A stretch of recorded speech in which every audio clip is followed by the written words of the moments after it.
जय श्री कृष्ण। स्वागत है आप सभी का मेरे एच.एस. भारद्वाज यूट्यूब चैनल पर। मैं हरिओम शर्मा आज आपको कार्तिक मास से संबंधित संपूर्ण जानकारी दूंगा। कार्तिक मास में किन किन नियमों का आपको पालन करना है, कौन से ऐसे उपाय हैं जो करने चाहिए जिनसे हमारी हर मनोकामना पूरी होगी। कार्तिक में स्नान गर्म पानी से करें या ठंडे पानी से, सूर्य को जल किस विधि से दें, ये संपूर्ण जानकारी आपको इस वीडियो के माध्यम से प्राप्त होगी। और साथ ही आज मैं आपको एक यंत्र के बारे में जानकारी दूंगा जो सर्व कष्ट निवारण यंत्र है। यह यंत्र बहुत ही प्रभावशाली है, घर के अंदर से सारी नकारात्मक शक्तियों को दूर करता है और घर के अंदर स्वयं माता लक्ष्मी का, भगवान विष्णु का वास रहता है। घर के अंदर देवीय शक्तियों का वास होता है। तो ये संपूर्ण जानकारी आपको प्राप्त होगी। जो भी चैनल पर पहली बार आए, चैनल सब्सक्राइब करें, बगल में बेल आइकन बटन को प्रेस करें मेरी हर वीडियो का नोटिफिकेशन पाने के लिए। कार्तिक मास के महीने का विशेष महत्व होता है। कार्तिक स्नान 19 अक्टूबर से प्रारंभ हो जाएगा। 19 अक्टूबर की शरद पूर्णमासी है, तो इसी दिन से कार्तिक मास का शुभारंभ माना जाता है। शरद पूर्णमासी का विशेष महत्व है। शरद पूर्णमासी वाले दिन भगवान श्री कृष्ण ने महाराज किया था। इस दिन खीर का प्रसाद बना करके चंद्रमा की उजाली में रखा जाता है। माना जाता है कि इस दिन भगवान ने अमृत की वर्षा की थी। तो आप खीर का प्रसाद बनाकर 12 बजे तक चंद्रमा की किरणों के सामने रखें। उसमें अमृत की बूंदें पड़ती हैं और इस प्रसाद को दूसरे दिन भगवान को भोग लगा करके खाना चाहिए। इससे शरीर निरोग रहता है और हर प्रकार की मनोकामना पूरी हो जाती है। साथ ही भगवान को भोग लगाते समय आप संतान गोपाल मंत्र का जाप करेंगे तो निसंतान दंपतियों को संतान की प्राप्ति भी इससे होती है। कार्तिक स्नान का विशेष महत्व है। कार्तिक मास में 5 नियम होते हैं। इन चीज़ों का आप विशेष रूप से सबसे पहले ध्यान करेंगे।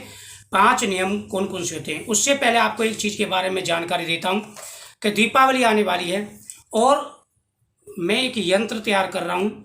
जिनको भी यंत्र चाहिए वो 1100 रुपये की पेमेंट करके और अपने घर का एड्रेस आप व्हाट्सअप नंबर आपको यहाँ पर स्क्रीन पर दिख रहा है, उस पर व्हाट्सअप कर सकते हैं और इस यंत्र को मंगा सकते हैं। इसके अंदर 13 यंत्र होते हैं।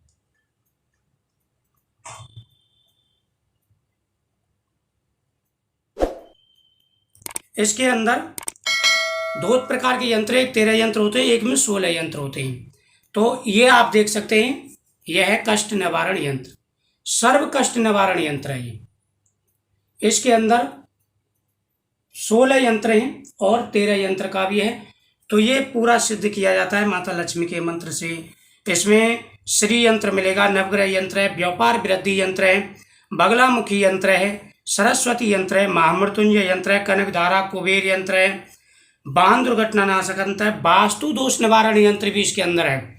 साथ ही सुख शांति यंत्र में भी है, यानी यहाँ आप देखोगे सुख शांति यंत्र भी है। तो इसके अंदर पूरे यंत्र हैं, 16 यंत्र हैं। अगर आप ये घर में रखते हैं तो घर के अंदर सुख शांति बनी रहती है, हर प्रकार की मनोकामना पूरी होती है। तो घर के अंदर विशेष ध्यान रखा जाता है। कई बार अक्सर आपने देखा होगा छोटी छोटी बातों पर लड़ाई झगड़े होते हैं, बरकत रुक जाती है, नौकरी नहीं लग पाती, यहाँ तक कि संतान की प्राप्ति भी नहीं हो पाती है। तो आपको यह यंत्र जरूर घर में रखना चाहिए, इससे विशेष सकारात्मक प्रभाव पड़ता है। तो अगर आप ये यंत्र चाहते हैं तो दीपावली से पहले आप नीचे नंबर दिख रहा है, ये व्हाट्सअप नंबर है, इस पर आप पहले मैसेज करें और इसी नंबर पर पेमेंट करनी है। एड्रेस आप डाल दें, आपको कोरियर के द्वारा ये यंत्र आपके घर पर पहुंच जाएगा। तो कार्तिक मास का विशेष महत्व है। कार्तिक मास में 5 नियमों का पालन करना चाहिए। कार्तिक मास में स्नान का, तुलसी पूजन, दीपदान, गौ पूजन और खान पीन का विचार रखना चाहिए। इन चीज़ों का विशेष पालन किया जाता है। शास्त्रों में भी कहा गया है कि कार्तिक मास के बराबर कोई मास नहीं है। कार्तिक मास में जो भगवान की पूजा पाठ की जाती है उसका अक्षय फल मिलता है। अब सवाल आता है कि गर्म पानी से नहाएं या ठंडे पानी से। देखो, वैसे कार्तिक मास में शरद ऋतु चालू हो जाती है, यानी सर्दियाँ चालू हो जाती हैं और ठंडे पानी का महत्व होता है। लेकिन जिनके शरीर में कोई परेशानी है वह ठंडे पानी से नहीं नहा सकते, उनकी स्वास्थ्य में परेशानी आ सकती है, तो वो गर्म पानी मिक्स करके और नहा सकते। निखालस गर्म पानी से भी ना नहाएं, मिक्स मीडियम पानी करके गर्म और ठंडा मिक्स करके आप स्नान कर सकते हैं। स्नान करते समय उसमें थोड़ा सा गंगा जल आप जरूर डालें। दूसरा सवाल आता है सूर्यदेव को जल कैसे दें। देखो, प्रतिदिन आप एक लोटा तैयार कर लें, उसमें आपको गंगा जल, जल, थोड़ा सा दूध और शक्कर, एक लाल पुष्प, चावल, ये चीज़ें आपको डालनी है। सूर्यदेव की तरफ मुख करके ओम सूर्याय नमः, भास्कराय नमः, आदित्याय नमः आदि मंत्रों का आप जाप करते हुए भगवान सूर्यदेव को अर्घ दें। स्त्री पुरुष कोई भी सूर्यदेव को अर्घ दे सकता है, किसी भी प्रकार की कोई परेशानी नहीं है। कार्तिक मास में सूर्योदय से पहले आपको जगना है। सूर्योदय से पहले बिस्तर त्याग देना चाहिए, इस बात का विशेष रूप से ध्यान रखना चाहिए। कार्तिक मास में उड़द की दाल, मूंग की दाल, मसूर की दाल, इन दालों को खाना वर्जित माना जाता है जो कार्तिक मास में व्रत करते हैं। कार्तिक मास विशेष ही शुभ महीना है, स्वयं भगवान श्री कृष्ण का यह प्रिय मास है। कार्तिक मास की कथान में आप सुनेंगे कि किस प्रकार से महत्व है इसका। दीपदान कैसे करना है, तो दीपक आप घी का जलाएं या तिल के तेल का, तो आप तिल के तेल का दीपक जला सकते हैं, कोई परेशानी नहीं। तुलसी पूजन कैसे करना है, देखो कार्तिक मास में सबसे ज़्यादा जो महत्व है वह तुलसी पूजा का है। तो प्रतिदिन आप तुलसी माता को जल देंगे, उसके बाद में तुलसी के पत्ते लेंगे, शालग्राम जी पर, भगवान कृष्ण जी पर अर्पण करेंगे। शास्त्रों में कहा गया है कि मंजरी समेत अगर तुलसी के पत्ते शालग्राम जी पर अर्पण किए जाएं तो आपके मुख से निकलते ही मनोकामना आपकी पूरी होगी, आपके सारी परेशानियां दूर हो जाएंगी, सारे दुख दूर हो जाएंगे। तो तुलसी के सामने आपको सुबह शाम दीपक जलाना है, सींचना है, जल देना है, साथ ही आपको स्वास्थ्य चिन्ह बनाना है, घर में भी स्वास्थ्य चिन्ह बनाना चाहिए। गौ माता की पूजा प्रतिदिन करनी चाहिए, गौ माता को आपको रोटी गुड़ जरूर खिलाना चाहिए प्रतिदिन। कार्तिक मास में विशेष महत्व है इसका। तो कार्तिक मास में हम जो भी पूजा पाठ करें उनका विशेष महत्व है।